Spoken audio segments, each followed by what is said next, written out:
and gentlemen, welcome. Thank you very much. Welcome. Welcome, viewers. Now, welcome, viewers. Welcome to the Queen Elizabeth Medical Centre here in Nottingham. And we have been waiting for you. Yes, makes a change, isn't it? National Health Service waiting for the public. All satire. Think of all satire. Anyway, you all seem fit and well, I must say. You all seem fit and well. And, well, you have to be very careful because it's amazing. You can pick up all sorts of things in hospitals, can't you? All sorts of things you can pick up.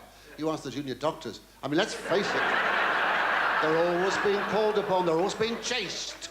The junior doctors are always on the bleep. Naughty little bleepers, they are. Yes. Anyway, I must calm down. We're turning this... No, I'm turning this into a place of amusement. And I've written... No. But I don't know, I myself, I feel... I'm all right, but... I'm a bit poorly myself, really. Thank you, that's right, get your R's out. I mean, because, no, I felt... Well, I mean, you know, I felt... I mean, I woke up this morning and I sort of felt funny. And... What do you mean about time? No, I felt pale and wan. Yeah. I felt pale and sort of wan. And have you ever felt wan? You dare, go on, you dare answer. Well, I felt, and I looked at myself in the mirror and I thought, dear God, Francis, you're looking nearly 40. I really felt, they can be so hurtful, that lot. They can be so mocking Francis. I know exactly what to say to hurt me. No, but I tell you, well, no, it's a funny thing. See, how I happen to be here at all. Because, what's the day, Russell? But yeah, Wednesday. Well, last Saturday, I was laying in bed mending a puncture. And, what? No, in a puncture, well, no, odd? What do you mean odd? No. Thing is, you see, no, these water beds, no, they're very good for the back, you know. This water bed I've got, I had mine specially made.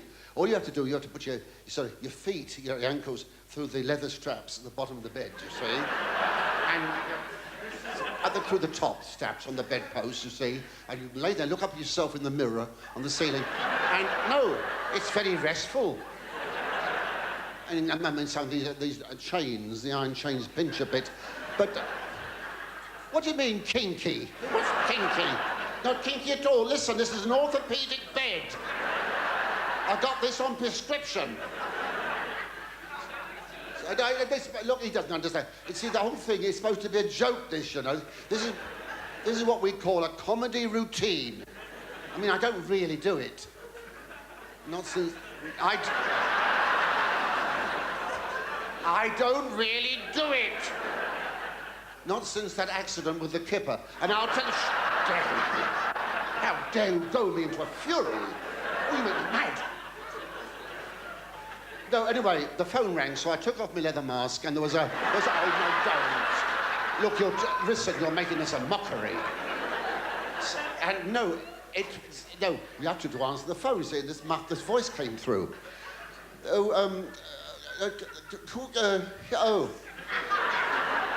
Queen's here, Nottingham. I said, Queen's in Nottingham, really? Oh. He said, yes. He said, I want you to get up here post-haste. Get up here very early, he said, if you can. He said, I've got something I wish to bring out into the open. I said, excuse me. I said, is this an obscene phone call? He said, don't be so stupid, of course not. He said, I want you to get up here post-haste. Get up here early, he said. I'm the hospital administrator, he said, up here in Nottingham. And he said, I want you to help us out of a hole. I said, now, this is an obscene phone call, isn't it? So I got up here. Do you know him at all? I got up here early. Did you know him at all? The hospital administrator. Have you seen him meandering around? Strange man. Most peculiar man. I mean, fancy offering me a cup of tea from a drip. Most peculiar. Now, I said, what can I do for you, sir? He said, know what you can do for me? He said, it's what I don't want you to do. He said, I don't want... He said, listen to this. He said, we don't want any old corny jokes about hospital routines. Corn, carry on matron, carry on nurse, carry on bedpans, all that silly old corny stuff. I said, when do I do corny gags? I wouldn't say anything to the harm with the reputation of the National Health Service. Of course not. Of course I wouldn't. Well, I wouldn't, because after all, well, from the day we're born, we owe our very lives to you. Listen, I remember, well, of course, so many years ago now, many years ago.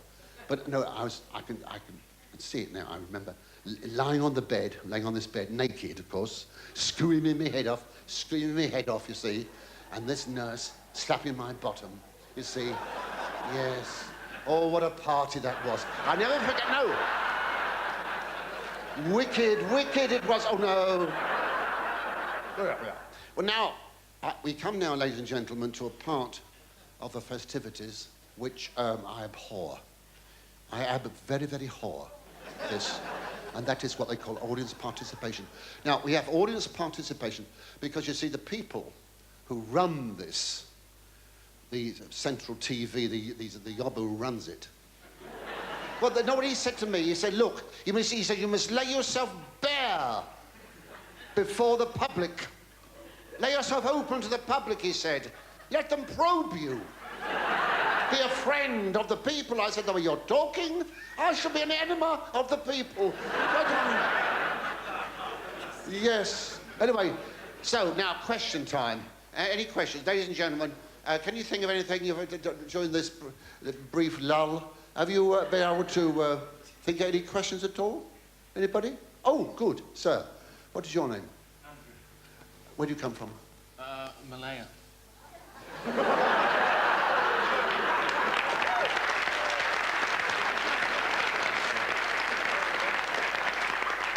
I think they have a marvellous bus service, don't they? I mean, Malaya.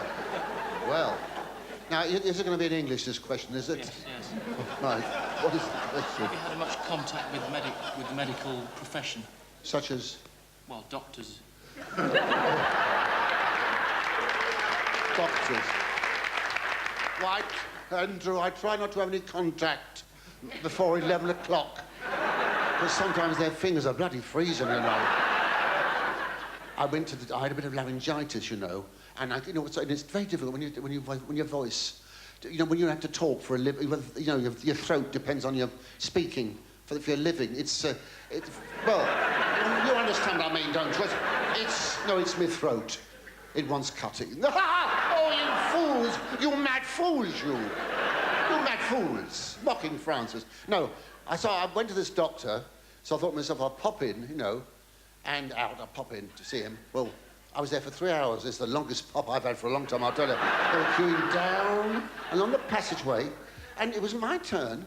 It's true. My turn to go in, there was a doctor's room. It was just my turn to go in and get served, and this woman came. And they said, excuse me, could she get by? I said, why? She said, well, could she go and see the doctor? I said, what's wrong with her? They said, well, she's 72.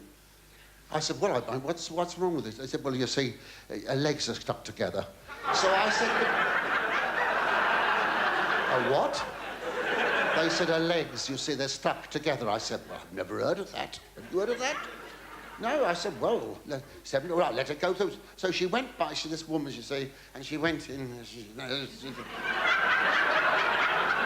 I thought, poor old soul. It's hardly worth her while going home. I mean, look at her. She went inside this doctor's room, you see, so we all lowered our heads. And the door opened, she marched out. Just walked straight by. Never so much as a, may I, by your leave, kiss me prescription, nothing. So I said I went to the doctor, I said, excuse me. I said, what was wrong with that woman? He said, what woman? I said, the woman, her legs were stuck together.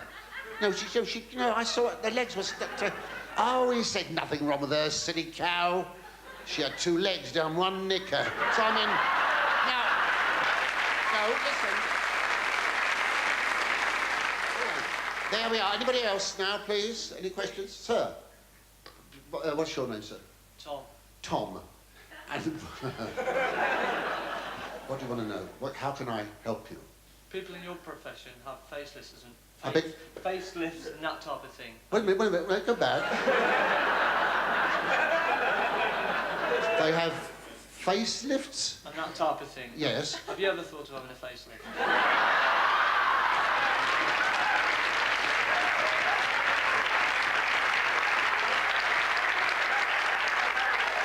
Do I look as if I had a facelift?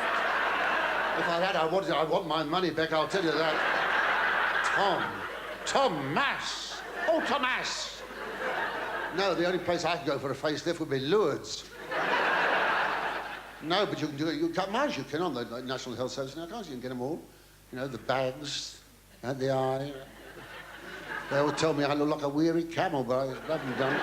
You can get nose jobs these days, can't you? And transplants, and you can have a sex change. Have you ever considered having a sex change?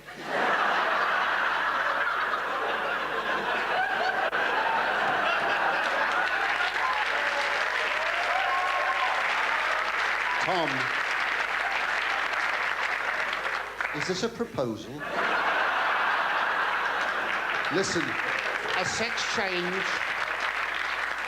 A sex change from what to what? That's the point. Don't answer that. I'll tell you something. Any sex will make a change. Anyone? Well, please yourselves. Oh, well. Since we're on the subject, well, you brought on the subject of sex changes. Were you thinking of having a sex change yourself? I mean, you asked me if I had. Have you? Oh, come on.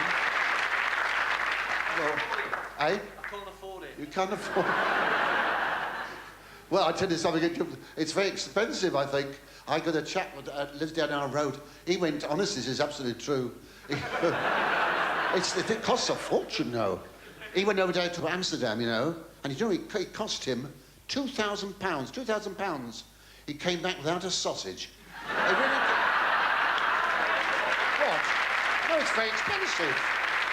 Anyway. Now, I will tell you a story about a sex change, about this chap, James, because James was the name of this butler.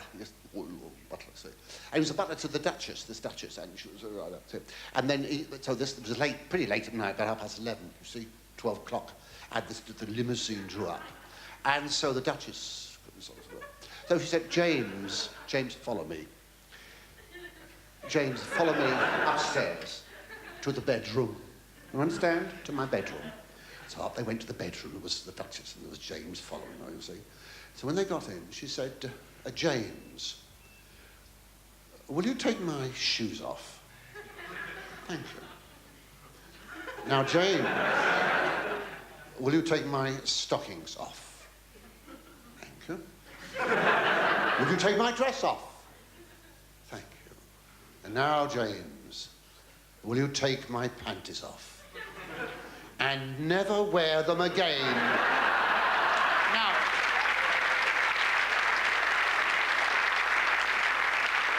the story, now that is a story, the moral of that story is this. With every man, there's a woman sort of trying to get out. And with every woman, there's a man... No, forget that moral. No, I'm cancelling it.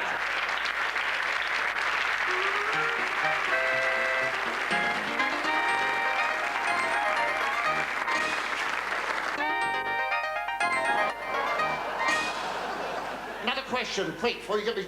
Yes, sir. Well, you're a godsend. What is your name, sir? Duncan. Duncan. You, Scotsman? No, not at all. Not at all. Where do you come from, then? Reading. Reading. Oh, I see. All right. Duncan, what are you going to ask me? I wonder if you ever won an award for being funny.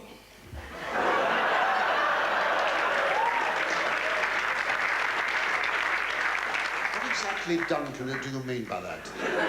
A comedy award? Comedy award. Have I won a Look, let me tell you this. Ladies and gentlemen, I say not to you, to everybody. Everybody. What do they mean? Don't mean anything, really. It's what you do. They don't mean a thing, really. They're meaningless, honestly. I mean, who cares? Who cares? Who cares? But have you actually won one? You know bloody well I have, and that's why you're... Anyway, that's awards. I shall win one day, don't worry. Well, anybody else? Yes, sir. Let me pounce over here, yes, sir. Yeah, please. Where? Is there more than one? Please? Oh, yes, sir. Now, what is the... what's your name in the rate? James. James? Yes. Never worked for a duchess. No, never mind. Listen. What do you do? I'm a medical student. Yeah, but studying. I'm doing... It's easy to say. What are you studying? I'm doing psychiatry at the moment. Psychiatry? What is the question then? Yes. Look, they're supposed to laugh, James, not you now. What is the question? Have you got a history of mental illness?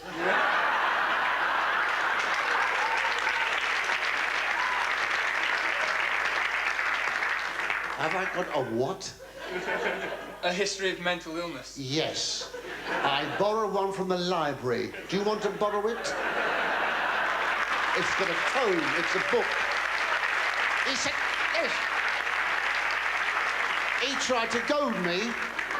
He tried to goad me then, didn't you? You're trying to... Yes, you were. A psychiatric probe. You're trying to get me out of... You're trying to drive me into paranoia. You were? Paranoia! Yes!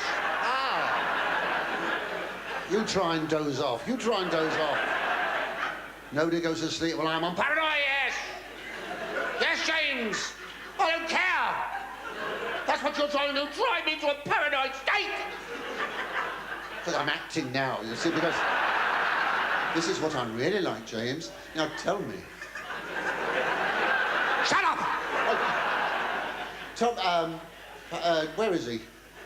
Don't skulk there. Yes. James, do you suffer from paranoia? Do you know what it is? Do you suffer from paranoia? No. You sure? Well, I mean, you think of the people you know, your lecturers, and, you know, the people you've lived with and around you. Do you feel that they, you know, have this feeling all the time that they despise you a bit and that they don't like you very much and that they, you know, they don't rate you at all, they're against you? Do you feel like that? No. No. Well, they say ignorance is bliss. That's the way. That's the way. That's the way to get through life. Anybody else? Any more for any more? Please. Yes. Oh. What's your name? Joe. Joe. What do you do? I'm a doctor. Oh, a doctor. Ah, I see. Good. I bet you're posh. What are you? I'm a senior registrar. Always a registrar. Yes. Would you be good enough to tell me your questions, sir? Yes, I would. Do you get much of your comedy from observing people like Peter Sellers used to? Peter Sellers is marvellous, yes. Yeah, observing people, not really. Because, well, I mean, I might go, nay, thrice, nay. Oh, no, no. You don't really need to observe anybody, because nobody else does it. And that's the man. No, I don't, May I ask, Joe, why you ask? Well, as a doctor, I've learnt to tell a lot about people just from their body language. Their body language? Ooh, now. This is interesting. You've been sitting there, agog with watching me. Well, tell me what my body tells you. Well... Go on, be honest. I think you're overweight.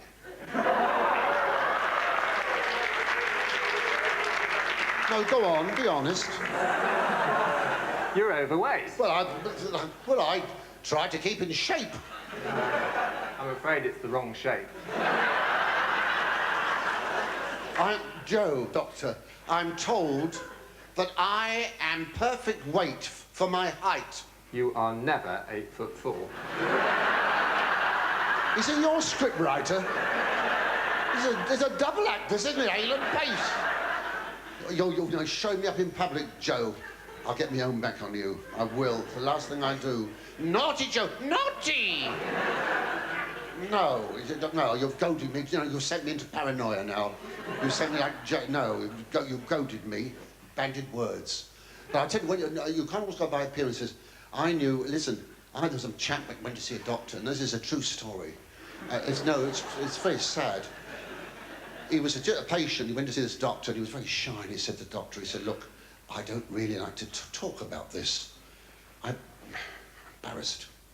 So the doctor said, look, don't be stupid, I hear everything. He said, you do as a doctor, nothing's going to shock me. Tell me, what is the truth? What is it? Well, this man said, the thing is, but every time I walk, my bottom whistles. Beg your pardon? He said, every time I walk, my bottom whistles. He said, I've never heard of that. He said, extraordinary. He said, would you mind showing me what happens? So now, I can't do it. I can't whistle. Can you whistle, Joe? Yeah. Reasonably. Show it. Oh, yeah. Oh, yes. That's fine. So would you do the sound effects for me? So I can't do the whistling. All right, would you mind? All right, show. All right. So I'll start out a bit. So this man said, the doctor said, this man, would you mind showing me exactly what happens when you walk? You see? Go.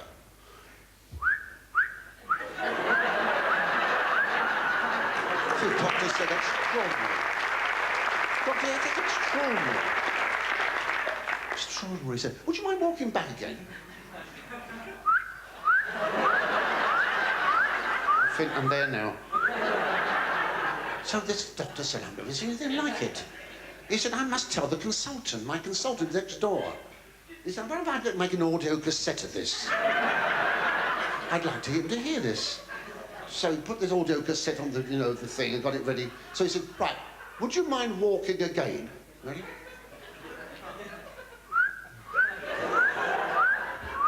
Thank you. So this doctor said, well, now, wait a minute. I'm going next door. So he rushed into his consultant, his old consultant. Now he said,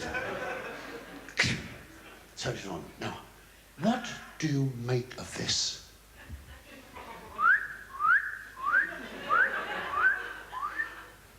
Well, the consultant said, well, it sounds to me like some silly ass whistling.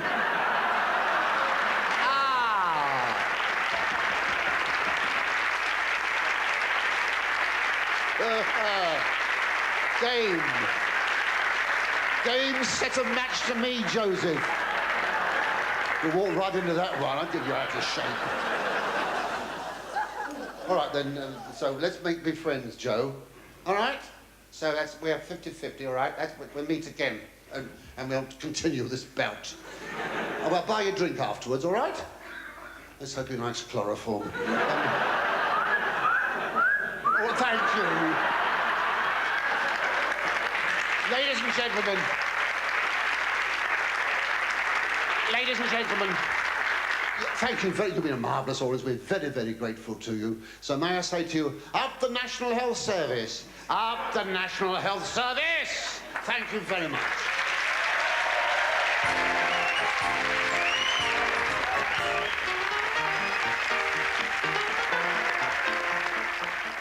Well, that was the last programme in the series Frankie's On, and also, sadly, the last television programme made by Frankie Howerd before he died.